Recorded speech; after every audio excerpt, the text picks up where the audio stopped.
राष्ट्रवादी काँग्रेस पक्षाच्या राष्ट्रीय अध्यक्षा तसेच राज्याच्या पहिल्या महिला उपमुख्यमंत्री यांच्याबाबत काँग्रेस पक्षाच्या एक्स अकाउंटवरून काँग्रेसच्या काही भिकारड्या ट्रोलर्सनी ज्या पद्धतीने मुक्ताफळं उधळली आहेत ती मुक्ताफळं भविष्यात त्यांना चाखावी लागतील तुर्तास इतकंच आमचं सांगणं आहे।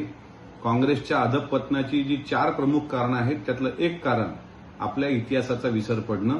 1966ला जनसंघ लोहिया यांनी अशाच प्रकारे पूज्य इंदिरा गांधी यांच्या बाबतीत वक्तव्य केलं होतं आणि आतापर्यंतही सोनिया गांधी असतील, प्रियंका गांधी असतील यांना सुद्धा अनेक लोक ज्या वेळेस अशा पद्धतीने बोलतात त्यावेळेस महाराष्ट्राचं आणि देशाचं समाजमन व्यथित होतं की महिलांना कमजोर समजण्याची जी चूक ही वारंवार काही अपप्रवृत्ती करतात। आज त्यामध्ये काँग्रेसचा नंबर लागलेला आहे। काँग्रेसचे प्रदेशाध्यक्ष हर्षवर्धन सपकाळजी यांनी सुनेत्रा वहिनींची माफी मागावी, एक्सवरून ती पोस्ट तात्काळ डिलीट करावी आणि ज्या 40 पैशाच्या लावारिस कार्ट्यांनी त्या पोस्ट केलेल्या आहेत त्यांना त्यांच्या पद्धतीने उत्तर द्यावं, नाहीतर हे आंदोलन लहान होता होता इतकं मोठं होणार की काँग्रेसच्या विनाशाचं कारण हे सुनेत्रा वहिनीवर केलेली खालच्या पातळीवरील टीका ठरेल, एवढं मात्र काँग्रेसने लक्षात घ्यावं।